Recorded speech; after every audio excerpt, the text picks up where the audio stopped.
Funding for microbusiness for teens, starting a microbusiness, has been provided by the following. The Burton D. Morgan Foundation, committed to the free enterprise system and hatching new generations of entrepreneurs in Northeast Ohio. Dominion, what we do every day powers your every day. More information about Dominion's educational programs at dom.com. The Veal Foundation, empowering youth through teamwork, business, and leadership development. The Fred A. Lennon Charitable Trust. Hudson Extrusions, the plastic and extrusion tubing specialists. Deluxe Corporation Foundation. For a free business startup kit, visit the Ohio Small Business Development Center's website. Jobs for Ohio's graduates, preparing our next generation of employees, leaders, and entrepreneurs.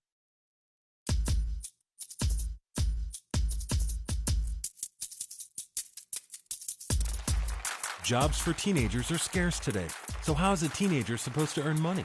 They can start a microbusiness. Thank you, everyone. Thank you for coming. My name is Carol Topp. I'm a CPA, a certified public accountant. Accountants help businesses be successful. And I'm also an author of a book series called Microbusiness for Teens. And tonight we're going to talk about the first book, Starting a Microbusiness. I got interested in helping teenagers start their own microbusiness when some of my own tax clients called me because their teenagers were starting businesses and they needed some help with their taxes. And I started researching and found there's a lot of information out there if you're a child and you want to start maybe a lemonade stand, but you need a lot of parents' help. And then there were books for small business owners, but there wasn't a lot for the in-between for a teenager who's certainly capable of starting their own microbusiness, but maybe can't do the things an adult can and can do a whole lot more than a lemonade stand. How this all got started was one day my friend Chris called me, and she said, my son Philip is getting checks for the ads on his website every month. I thought, oh, that's great. What a nice microbusiness. He's getting a few bucks every month from the ads on his website. Philip was about 15 at the time. And she said, no, Carol, you don't understand. The checks are for $1,000 a month. I think he's going to owe some taxes at the end of the year. I was like, yes, we need to talk. But Philip knew a lot about how to drive traffic to his website, marketing, customer service, things like that. But he didn't know a whole lot about record keeping, taxes, things like that, where I could help him. And I remember about his senior year in high school, he called me and he said, Mrs. Topp, I got an offer on my website. Someone wants to buy my website, and they're willing to pay, you ready, $300,000. I was like, wow, Philip, that is fantastic. That's marvelous. That pays for college. And he said, I think it's worth $1 million. I'm going to counteroffer and see what they say. I thought he was nuts. I'm kind of a conservative CPA. I was thinking, take the money, Philly, take the money. I would never do very well with those game shows. I would cash out early. But he didn't. He wanted to keep running the business, so he turned down that offer, and he kept running the business through college. Now, you're going to see more about Philip, because it's a pretty neat story about what he ultimately did with his business. I want to use Philip as an example, though, of what a microbusiness is all about. So microbusiness is a very tiny business, very small. Someone asked me once, does a microbusiness mean it's computers? You know, microcomputers? And I said, no, not necessarily. That's what Philip was, but it doesn't have to be. It just means it's a very small business. There's only one worker in the business, you, the business owner. You don't have to start with anybody else. As a matter of fact, it's usually better if you start with just you, because you'll learn more that way than if you work with a team or with a partner. So just one worker, you, the owner. Microbusinesses are usually home-based. It's safer there. He can work whatever hours he wants to. I used to get emails about 1 a.m. Not that I was awake at 1 a.m., but Philip was. I'd get him the next morning when I woke up, but he worked from home, so it was convenient for him to be working on his business at whatever time was convenient for him.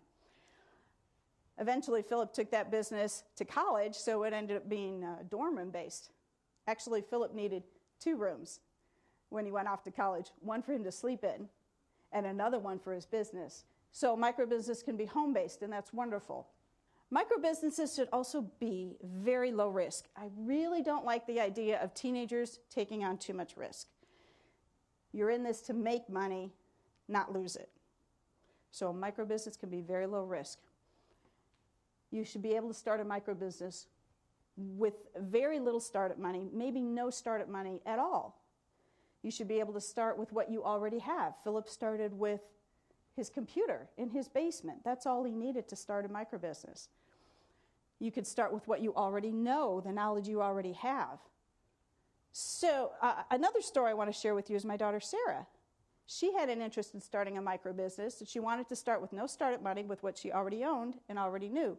She loves photography, so she started a micro business doing senior pictures for her friends. She already owned the camera. She already had some ability to take pictures. It was no problem at all. She started by having one student that she did on a volunteer basis, her friend. She took Kelsey's pictures. Somebody saw Kelsey's senior picture and said, "Who did your pictures, Kelsey?" They said, "Sarah did it." Lo and behold, Sarah had business. She didn't have any expenses at all. She didn't even have a website. She put out a Facebook page just so people who were interested could know where to find her. So there she had a micro business with no startup money at all. A micro business should be very manageable for your life because you're busy students, and very flexible, meaning you can be as busy as you want to be or ramp down when you get too busy. I know that you're busy kids and you have school and other activities. You should be able to run a micro business and still keep up with your homework and still have time for activities like sports. Philip was involved in sports when he was in high school. He played varsity baseball the whole time he was running his micro business. And the business should be flexible. If you get too busy, you should be able to ramp it down a little bit. If you have more time, ramp it up by taking on more business if you want to. Very flexible, very manageable. But ultimately, the purpose of a micro business is to learn a lot while you earn some money. You're going to learn a lot, maybe about yourself. You're certainly going to learn a lot of business skills. Philip learned a lot about paying taxes, about record keeping, important things like that. You might learn confidence, responsibility, a lot of things. We're going to go into all the things, the advantages of running a micro business, and all you're going to learn in the next segment. But for now, I just want you to gain an idea of the possibilities of that you can run a micro business. You can start it actually this week. I want Philip to tell you the rest of his story. So we've got a little bit of a video for Philip to tell his story of how he started his micro business and ultimately what happened with it.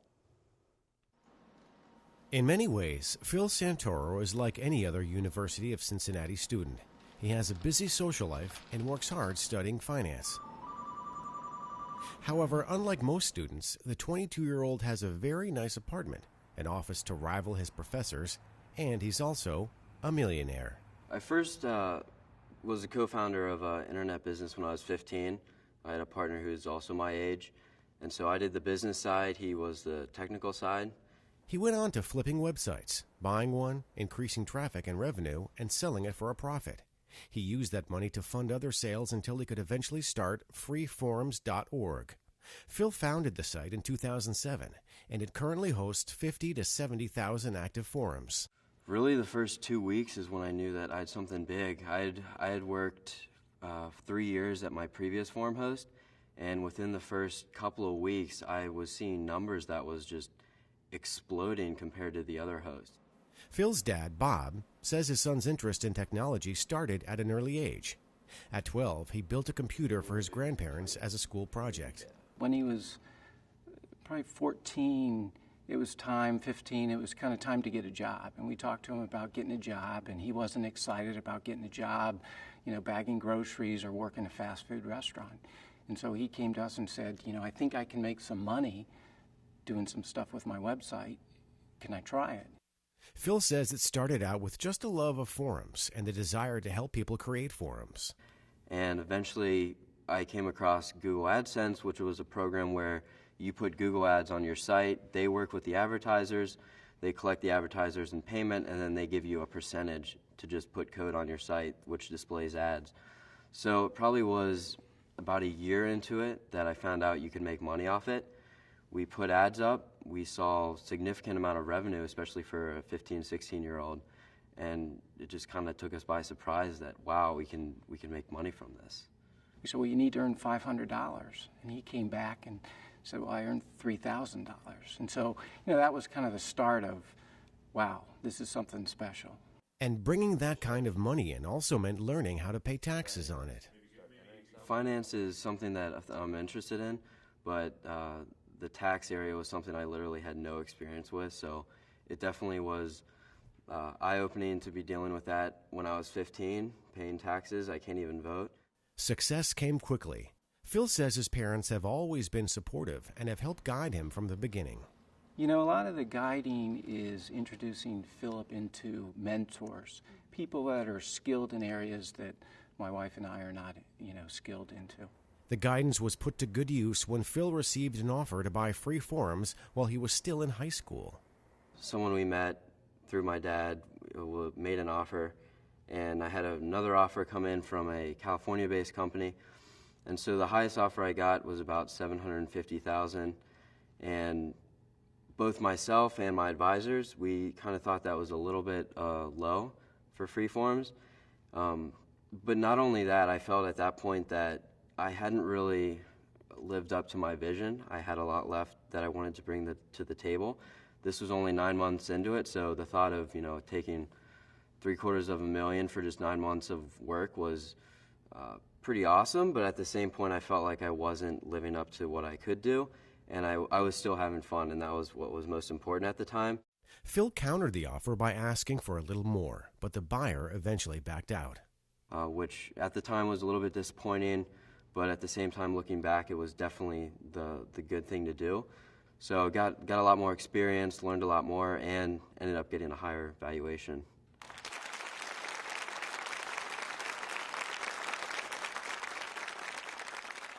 Gosh, did you hear that? Think about all the things Philip said he learned more in the last 2 years before he ended up selling that business. There's so much to learn that you're going to learn by real-life experience. Things like business skills. Philip talked about what he had to learn about taxes. He had to learn about the importance of record keeping in a business. He had to learn how to serve his customers, what his customers wanted. He had to learn how to deal with customers who were unhappy. He had to learn how to make more money from his microbusiness.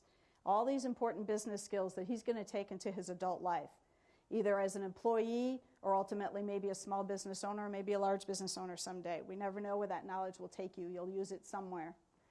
But you can also put to use all the things you've been learning in school. Reading skills, writing skills, math skills. Philip ended up writing his copy for his website, and I remember visiting his website for the first time when he was about 15. I could not tell this was a 15-year-old who wrote this website. It was that good. So his writing skills obviously increased. His math skills increased because he was getting to apply what he learned in the classroom in real life. Business skills, math skills, writing skills. But there's also some other skills like how to manage all the money you might be bringing in. You're going to open a checking account. You're going to have to learn how to balance the checking account, how to manage the money. Or if there's not enough money, how are you going to manage that? You might learn time management skills too. There are also some intangible things you can learn, though, from running a microbusiness, things like confidence. Ultimately, I think one great thing you can do with a microbusiness is test a future career. One student, Megan, played violin when she was in high school. And she wanted to test to see if she could be a professional violin teacher.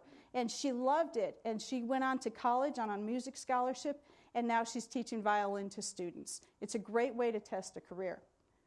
And you're going to learn a lot. Make money is just the benefit of it. I've got a video to share with you about a student I know named Ethan, and he's going to talk to you about some of the things he learned. His mom is going to share about how he learned about money management and time management by running his microbusiness, where he taught guitar. So has your homework been coming this week? 15-year-old Ethan Eversole is a natural with the guitar. He's been playing since he was about 9 years old. He and his brother Dennis were inspired by their dad, who had been playing guitar for years. I love it a lot. It's very fun. There's a lot of styles in it, so it's not like just one instrument. It's like many instruments put into one. And so one Christmas, they got their guitars, and we told them they had to take lessons. Now, not only does Ethan play, but he also teaches beginner guitar lessons. He let his mom, Suzanne, know it was something he wanted to do, and she put the word out. Before long, he had his first students. Teaching somebody that's not passionate about it is harder because they don't really want to do it. We're teaching somebody who has passion, even if they're a slow learner, they'll still learn faster.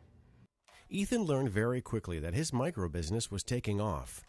So when I was 14 and I realized I was making $100 a month, I came back. I'm like, Mrs. Topp, this is awesome. I'm making all this money, and I had no idea that I could do that. When I finally calculated it in my head, I was like, wow, I didn't expect it to go that far. I just expected to make, a couple extra dollars on the side. But it was really nice. It kind of cut into social time and stuff, but it was nice knowing that I was making money. And learning how to manage money has been one of his greatest lessons from having the business. Because, before, you just get, an allowance, and it's like, okay, here's your money, just go. But when I started making a lot of money, and I started realizing, all this stuff that I have to pay for, like a cell phone, it's a lot harder than I thought it was, and having this business has really helped me learn. It has also taught him other skills, like time management. We realized we used to have a student on Fridays, and once summer came and we were able to flop days, I let the mom know Fridays were hard on his social life. He has to realize, what do I want to give up? Have I taught you A7 yet? Those two right there, and then... His mom says because he has such a busy schedule, she helps him out with the business when she can. He has other activities, and he's in school full-time, and we're in co-ops and does fencing, and he's an active social life. Ethan currently has one student, but is getting a few more soon. Even though he's teaching, he says he's also still learning more advanced guitar skills himself. Up, right there. And enjoying being able to pay for some things himself, thanks to cash flow his classes are bringing in. I'm just trying to pay for my cell phone right now. I think I'm probably going to start saving up for insurance for a car because I'm getting close to that. So I hope you're inspired by some of those stories we've been hearing. We talked about what a microbusiness is, all the advantages to you starting a microbusiness right now while you're a teenager. When I tell people about teenagers and microbusinesses, the first question they ask me is, well, what are some of the things teenagers do? That's what this segment's going to be about, getting an idea. There's a lot of different ways you can come up with an idea for a microbusiness. Any good business tries to meet a need. They see a need out there and they try to meet it. For example, Edgar is a student who's bilingual. He speaks Spanish at home and he speaks English everywhere else. There's definitely a need in our society today for bilingual people who know Spanish and can teach us English-speaking people Spanish, and the other way around, Spanish-speaking people English. So Edgar has a micro-business tutoring younger students in what comes naturally to him, Spanish. No startup money needed for that. The other kind of needs that people almost always have are needs to take care of their children, their property, their houses, their pets. So a traditional micro-business for teenagers has been babysitting. Teenagers have been babysitting for a long time, but you might put a little twist and try something new with a babysitting idea like one student, Kristen, did. She thought, well, what kind of things do I really love? And she loved two things, children and books. And she put the two together.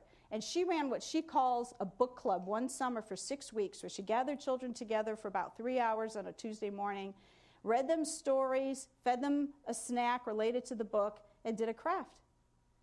It was so popular that the parents started saying, could you run a book club, as she called it? It was really daycare, of course, or childcare, babysitting. Could you run your book club for older students in the afternoon?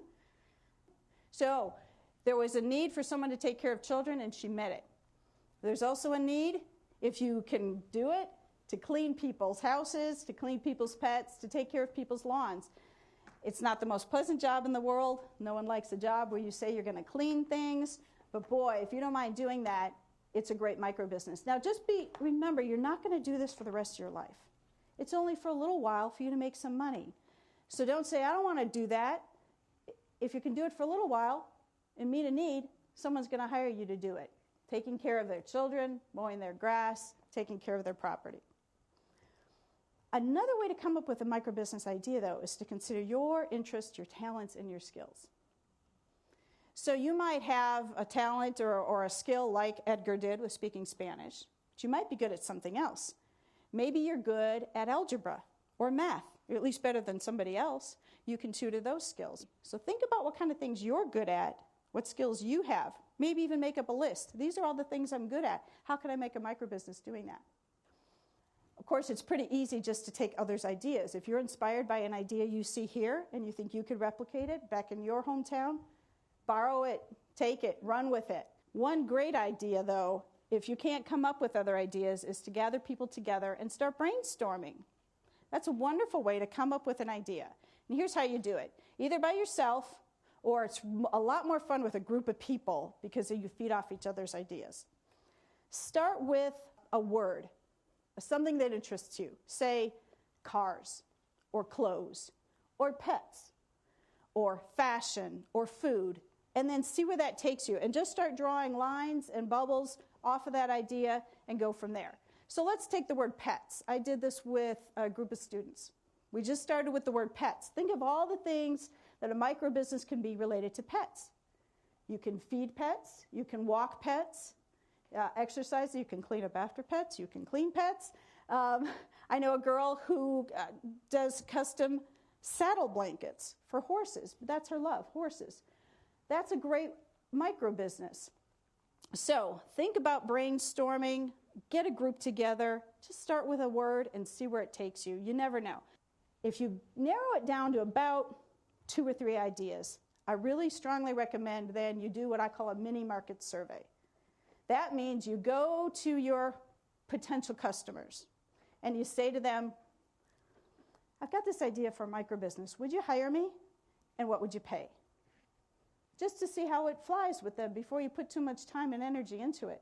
So I hope that gives you an idea of some of the ways you can come up with an idea. Be inspired by some of the stories you're going to hear in these videos. Take them, copy them, read about others. The most unusual microbusiness idea I ever heard, though, was from a man who knew a kid as a teenager, so this was a while ago. Ready? This was kind of the weirdest one I ever heard. There was a student who had pet tarantulas.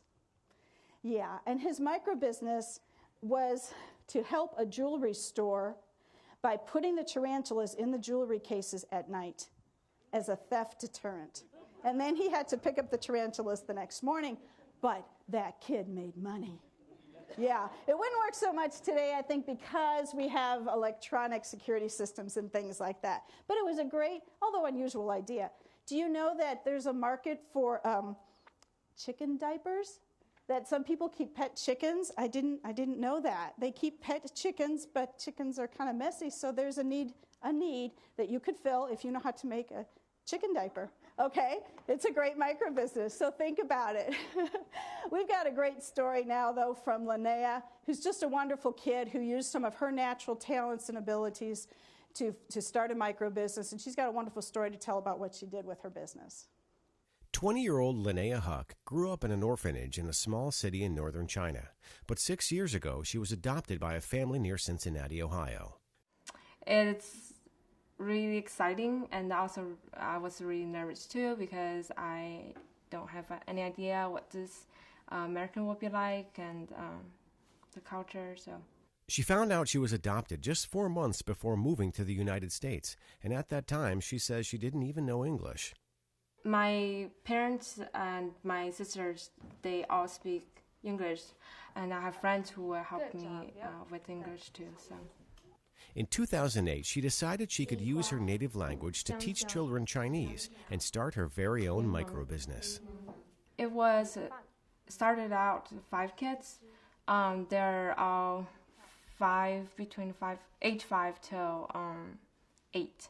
Although she says teaching children Chinese is very rewarding, she had a big goal in mind: to return to China and pay for the trip herself. We're going to review the numbers again. So for buying the tickets, airline tickets, will be $1,500, and then to be able to live in China for 2 months, that's another $1,500. So it took her 4 years of saving money, 2 from teaching and 2 from smaller jobs like babysitting, to go back to China.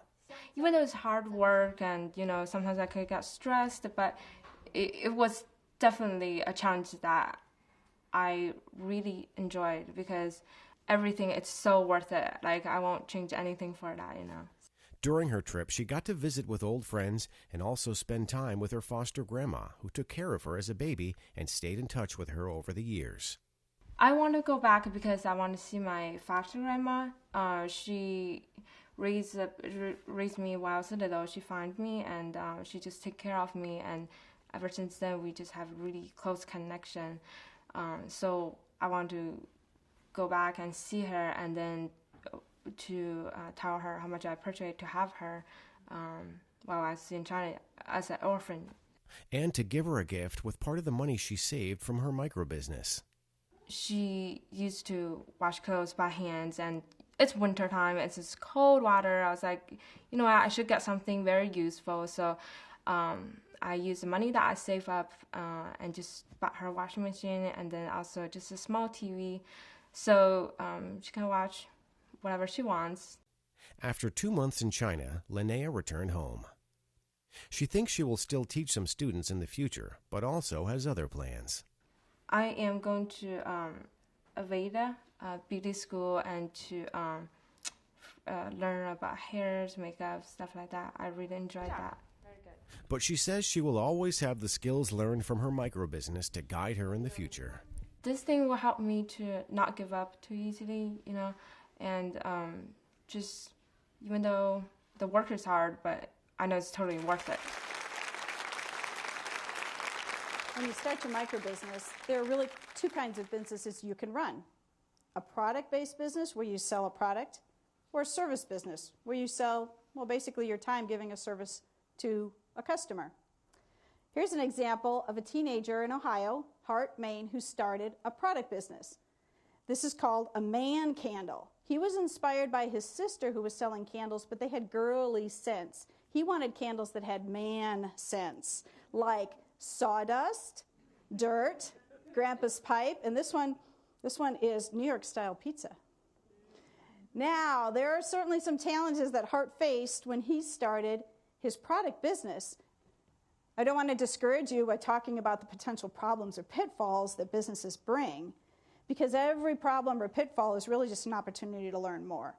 So think about the wonderful different ways you can take a problem and turn it into something good, maybe something creative. This day and age, it's so easy to consider things like ordering on demand. For example, books and music can now be ordered digitally in an era you couldn't do that before. Obviously, not every product can be digitized, but think about that. You're not dealing with inventory. So I hope that gives you some ideas of some of the potential solutions to some of the problems.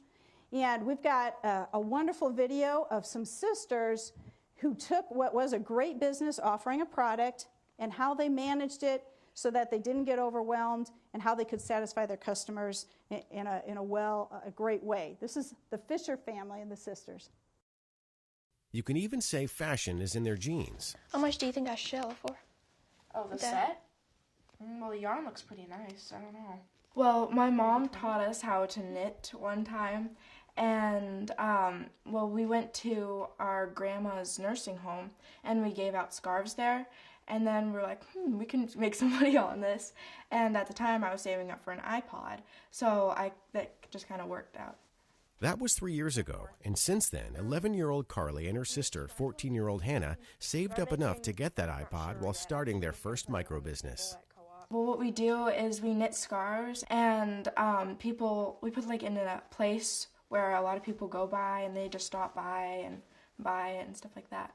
We have always been kind of crafty, and when we brought Hannah home from Ethiopia, she didn't speak English, so a real easy way was to give her things to do and to make her feel like she is learning and that sort of thing, was to teach her to knit, because as a family we read books out loud every night, and I felt for her. I thought, oh, she's going to pull her hair out if, she's sitting here having to just listen to this. Laura Fisher says she immediately saw that Hannah was very good at knitting, meticulous and detail-oriented. My other daughter, Carly, who is the entrepreneurial, out-of-the-box thinker, decided that she was going to go ahead and make this a business. Yeah, after I got my iPod, then I saved up for a Kindle, and then I sold both of those, and I got an iPod Touch. As a parent, one of the stressful things is knowing, do Do you give your kids everything that all the other kids have, or this way they can earn it themselves and it feels better? I think they feel better about it. So all around, I think it's a win-win situation. Wow, this is really colorful. Yeah, I thought that might be for like a younger girl because a lot of times it is. All accomplished at an age when most kids aren't working at all and while balancing schoolwork. Well, I just always bring my knitting around, like wherever I go. Like I can knit in the car or when my mom's reading in the evening and stuff like that. Just a few months after the girls started making scarves, they began to get requests for custom-made items, which Carly says keeps them busy. But what about extra merchandise that doesn't sell? If it doesn't sell, then I just put the price down, and then if it still doesn't sell, then I can just like give it to a friend or sibling or something. That brings us to 17-year-old Libby, Hannah and Carly's older sister, who is also turning her passion for fashion into a micro-business.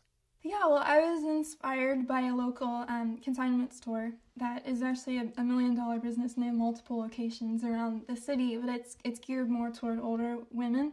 And through my mom's, saying, Olivia, you're really good at finding the cool stuff in those big stores, and people are constantly asking me, you want to come shop with me and help me, Libby? So she decided to start a business offering consignment clothes, currently stored in her own closet at a low price point to girls between about 15 and 21 years old. She has always been interested in dressing well and really has a passion for feminine dressing. So she'll go and find the pieces that are truly flattering to the female figure, and she has a knack for that. She just recently started the business, but thinks it could work well with her sister's knitting business. And she already has plans for the future of her micro-business, like helping to fund college when she goes to med school. Hopefully, as the years go by, it'll grow through like home parties and online, and maybe even someday have a partner who would be able to fund a brick and mortar sort of endeavor.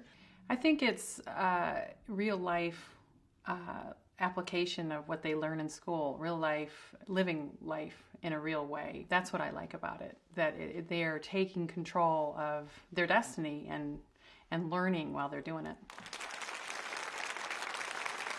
Now we've talked about starting a micro-business, all the advantages, how to come up with an idea, how to test that idea maybe with a mini market survey, and how to avoid some of the pitfalls you might run into running a product-based business or a service business. Now we're going to get to the point where the rubber really hits the road. I'm going to walk you through how to write a business plan. A business plan is just a way for you to think on paper about your business before you start it, so you can avoid any of those potential problems or pitfalls we talked about and ensure success. Now, a business plan for small businesses can be quite a long document, and usually it's to go get funding, a bank loan or funding from venture capitalists or something like that. That's not what we're talking about with a micro-business, because in general, micro-businesses should be able to start with no startup money at all, using what you already own or already know. So a business plan for a micro-business is just a way for you to think on paper. Show that plan to somebody, get some feedback, tweak it a little bit, and be on your way to success. So a business plan for a micro-business has basically 3 parts: the business concept, a marketing plan, and a financial plan. Let me start with the business concept. That's where you just discuss in your plan what your business is. You should be able to explain to me what your business is in what's called an elevator speech, which is the time it takes to ride an elevator between floors. So a sentence or 2 at most. You might even want to practice saying it. Another part of the business plan, though, when you think of a micro-business, should be, how am I going to measure success? And there's a lot of different ways you can measure success. A lot of students measure in terms of dollars. When they read a certain dollar amount, they think they're successful because they have a goal. Maybe it's to pay for a car, maybe it's to have a trip like Linnea took to China. Whatever it is, you might have a goal, a financial goal, and that's great. But you might also have some other kinds of goals, like maybe number of clients. So in your business concept, put down how you will measure success, maybe in terms of dollars, maybe in terms of customers you want to serve, Maybe in terms of something you want to learn, maybe an experiment you want to try. So that's your business plan. The concept development, what your product or your service might be, and what's your goal. The second part of a business plan for a micro business is the marketing plan. This is where you're going to talk about who your potential customers are. Who are you going to sell to? Describe them if you can, their age, their gender, and where do they hang out? Where are you going to find your customers? Where are you going to find them online? Or are they in your neighborhood? Or is there another way you're going to be able to reach them? But another important thing to consider in the marketing part of your business plan is who's your competition.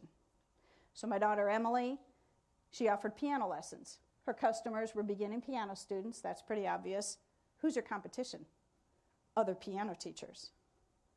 Pretty stiff competition. So in your marketing plan, you also need to talk about how are you going to be unique or different. In the business world, they call it your unique selling proposition. Think about how you can be different and unique. Emily was different because she charged only about half of what the professional piano teachers charged. She was also a little less intimidating because she was only 15 at the time, and many young students, especially some of the little girls, found it easier to take lessons from Emily than from an adult. So think about the ways that you have an advantage as being a teenager over your competition. You'd be surprised. We've got a great video to show you next of Emily, who runs a ballet studio as her micro business, and she had a very unique way that she wanted to stand out and be different because, of course, ballet studios exist all over. But Emily wanted to be a little bit different, wanted to offer her customers something that only she could offer in a very unique way. And she's been quite successful at it. I think you'll really enjoy her story. 15-year-old Emily Minerding has been dancing for nearly 5 years, but she recently decided to turn that passion for dance into a micro business. I teach ballet in my basement to young girls. It brings me a lot of joy to fill these girls with a love for dance that I have and to be able to provide them with a place to do that when I'm still a student myself. She was inspired while taking Carol Topp's class about micro business for teens. And so I started teaching the next semester to a few girls in a church gym and worked on from there. Emily's parents have supported and helped guide her throughout the process of starting her own business. Well, she was teaching, first of all, in the church, and that church situation, they no longer were available on Friday afternoons. And so we looked around with Emily only charging minimal cost and not having the resources to pay overhead or to rent anything. We looked at our basement and thought, well, let's go ahead and just clean out the basement and see what happens. And she's got, between 10 and 15 students, I believe now. So they come every week. Tendu front, plie. And her mom, Deb, is happy that she doesn't have to go far. Yeah, well, just the fact that she's right here in the house. She's safe. She doesn't have to get in the car and drive anywhere. Plus, she's only 15, so she can't drive herself anywhere right now. It's just been a wonderful win-win situation to have it here at the home. Emily's micro business is providing her with valuable work experience years before most people would even consider starting their own business. I think a micro business that you can do by yourself is a really good idea because it teaches you a lot more than it would if you were just working at like a Taco Bell or bagging groceries at a store. Have a good ballet class and...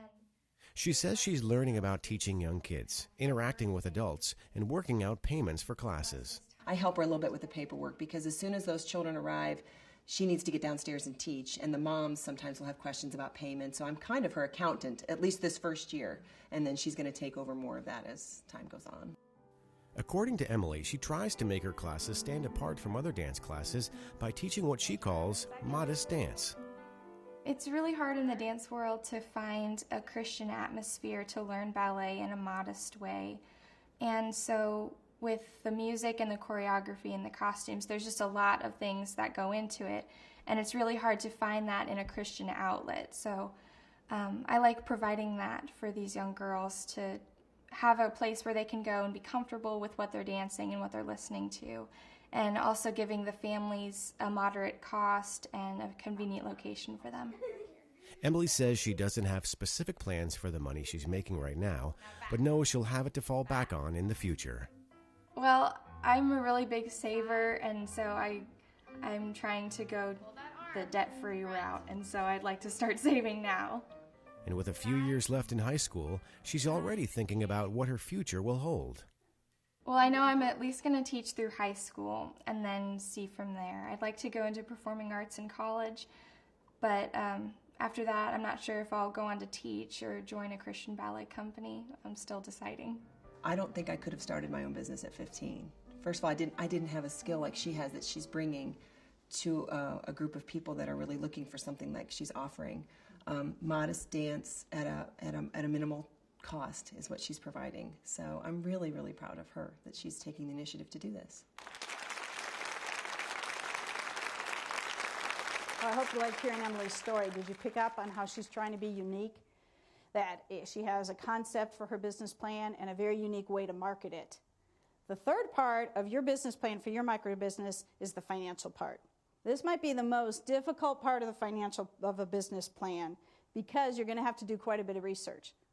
First of all, you need to start out thinking about what the startup costs are. Now, I've said a couple times, I think you should be able to start with no money, with what you already own or already have, but sometimes you might need a little bit of money up front, listing things like maybe a website or maybe business cards or flyers, maybe a little bit of equipment, or if you're selling a product, initial inventory. You need to kind of do some research and think about what it might cost to start it up. I don't like teenagers having to start with any debt. You're in business to make money, not to lose it. And when you start with debt, you're going to have to pay back that person who loaned you money first instead of putting money in your pocket first. So what if you have startup expenses, but you don't want to take on any debt or you don't have any money yourself? Where can you get the startup money from? Well, there's a couple different sources. One, your own savings is a good place to start. And many students, you'll hear, started their micro businesses by taking money out of their own savings. Or some of them might get a very small loan, a micro loan, from mom, dad, maybe grandma, grandpa, or someone who wants to encourage you to start up. If you do take out a small loan, make sure it's very small and make sure you pay those people back first out of your profits before you pay yourself, so that then you can operate debt-free as quickly as possible. What if you have bigger ambitions and bigger plans and you need some significant money to start your micro business idea? Well, what I might recommend, instead of taking out a bigger loan, might be to start a small micro business, debt-free, and take that money to launch a new one. Okay, so your financial plan needs to talk about your startup costs, if there's going to be any. Then you need to discuss, what are you going to charge your customer? I already told you that my daughter Emily did piano lessons. She had to do a little survey to find out what other people charge for piano lessons and then decide what she was going to charge. And make sure that she covered any costs she might have, as well as make it worthwhile for her time. So think about what you're going to charge your customers. And here's the kicker. Make sure you set aside someone to pay taxes. Because yes, even teenagers have to pay taxes. But you also need to consider what kind of break-even analysis. That's a financial term that you might find really helpful when you start. So for example, a break-even analysis, that is the point at which you have covered your costs and you're into the profit. Okay? So if you have startup costs, you want to make sure that you sell enough to cover those startup costs, and any more that you sell is purely profit. That point at which you've gone from covering your cost to making profit is called the break-even. Figure out where that break-even point is and if you can sell that much. Ultimately, you should get good feedback on your business plan before you launch it. I strongly recommend you show it to your parents. They have your best interest at heart. You might feel as though they're criticizing you, though. They're not. They're just giving you good feedback. Show it to a teacher. Show it to your friends. Show it to another small business owner, because they're going to have lots of good advice and opinions to give you. They may even help you find your first customers, or they may become your business advisor. So don't be embarrassed to show your plan to people, because they're only there to support you, encourage you, and give you some good advice. The next story I want to share is about Lucas. He was one of my first teenage microbusiness clients. And I remember when he called and he said, you know, Mrs. Topp, how you told me if I earned more than about $5,000 a year, I would owe income tax? I said, yeah. He said, I earned about double that. Lucas started his business quite slowly, started with no debt. and he built it up over time, and he learned a lot as he went along. I think you'll be very inspired by his story about how he kept his business manageable but helped it grow. This is how a typical workday starts for Lucas Rice.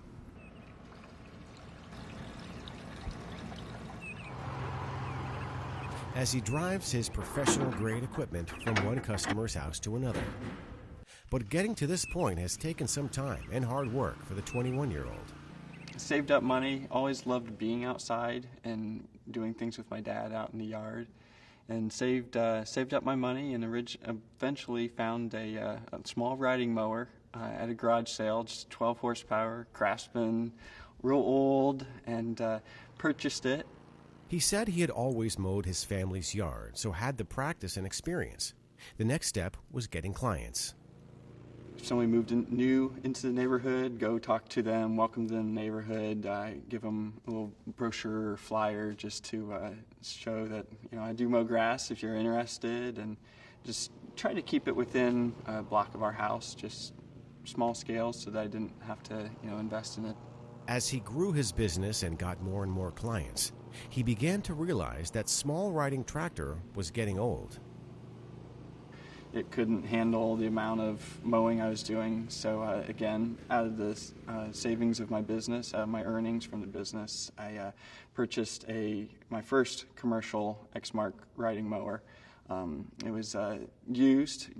I've always felt that when you meet a customer, it's understanding them, understanding who they are, what they desire, because they've hired me or you to do a job that is in their yard or whatever it may be, and it's playing to how they want it and developing that relationship so that an issue doesn't arise. And if there is, you know how to solve it and how to reach out to them. But that isn't the only lesson learned as a young micro-business owner. I'd say through the whole experience of my business, I've greatly learned the importance of work ethic and integrity in the work world, as well as communication, and for future, just even outside the work world and personal life, just that dedication to the communication, clear communication, can just get you so far in the world, just alone. One of the biggest impacts to his business happened when this article was published in USA Today. Wow, it's such an experience. Was actually that morning was at a hotel and picked up the paper, and that was my picture on the front of the cover. Just absolutely shocking, absolutely shocking. He was included in the article thanks to a friend of his with his own micro-business teaching drum lessons out of his home. And his mom worked for a local newspaper, and USA Today had contacted them in regards to his little business. After the article ran, he says it was great to hear feedback from his friends and family all across the country. But the most amazing thing was that the company that I was featured in, I was on the pictures on the paper. I was on a Exmark mower, the one that I had purchased to help grow my business. And they actually ended up gifting me with a new riding mower. But besides working on his micro-business, Lucas is also a junior at the University of Cincinnati, studying mechanical engineering technology.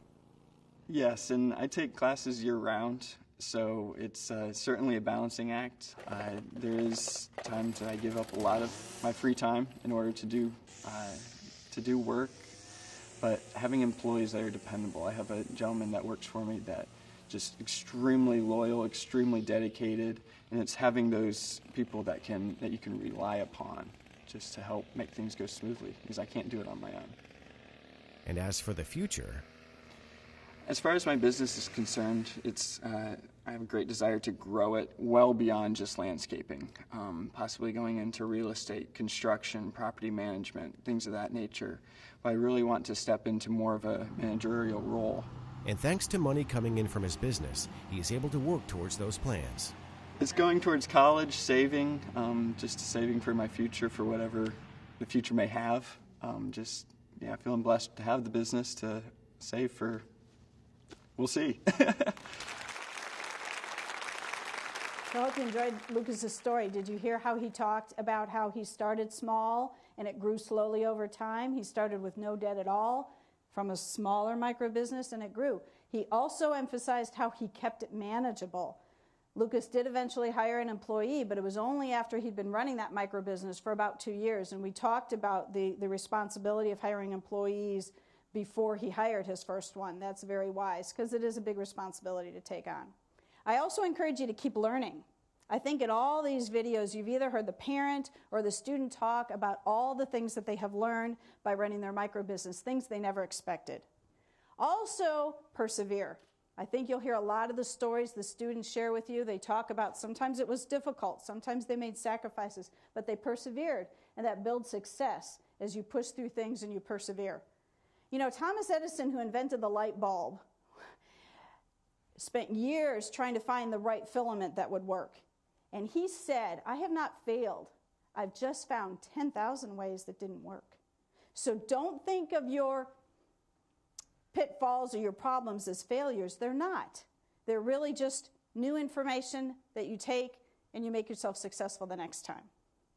But ultimately, I want to encourage you to think about paying it forward, being generous. I already encouraged you that if you're busier than you want to be, then pass along the business to somebody else. Or if you make more money than you need, be generous with it. Be generous with your knowledge. Be generous with your money. Someone has helped you or encouraged you. Maybe you can pass it along and encourage somebody else. We're going to close with a great story about Philip. I want to wrap up talking about him.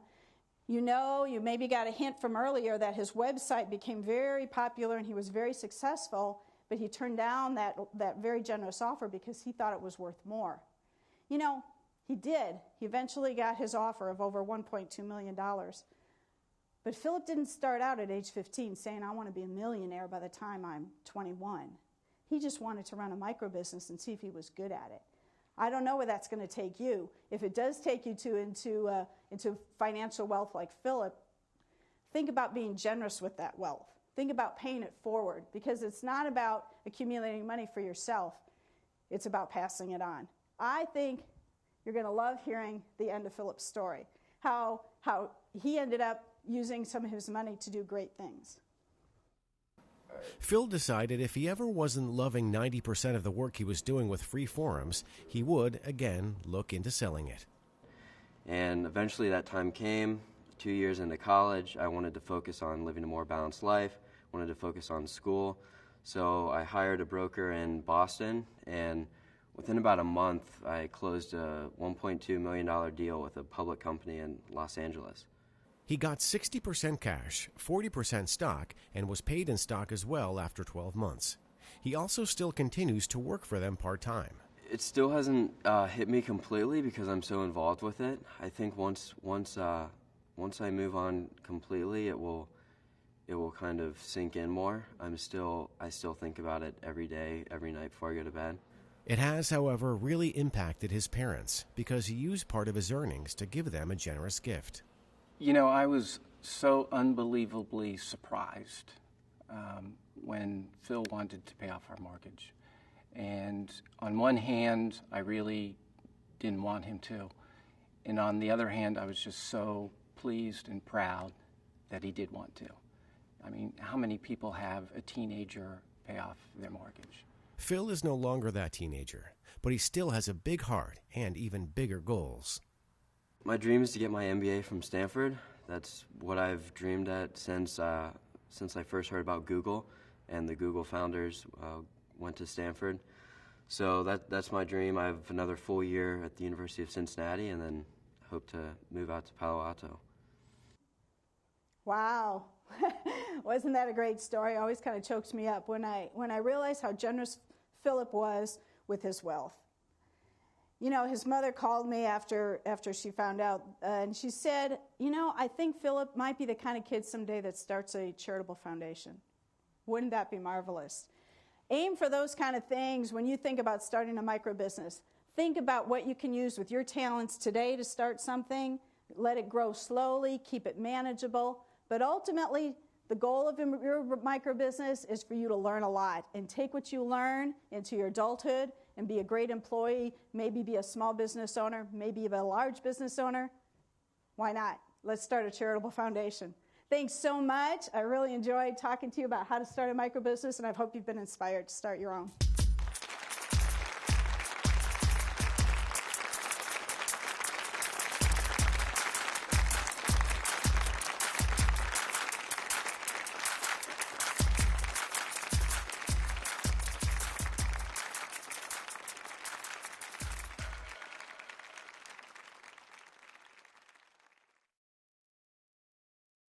Funding for microbusiness for teens starting a microbusiness has been provided by the following: the Burton D. Morgan Foundation, committed to the free enterprise system and hatching new generations of entrepreneurs in Northeast Ohio.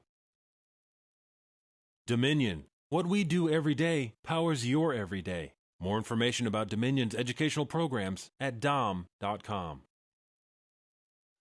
The Veal Foundation, empowering youth through teamwork, business, and leadership development.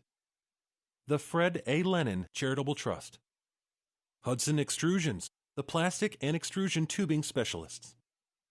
Deluxe Corporation Foundation. For a free business startup kit, visit the Ohio Small Business Development Center's website. Jobs for Ohio's graduates, preparing our next generation of employees, leaders, and entrepreneurs.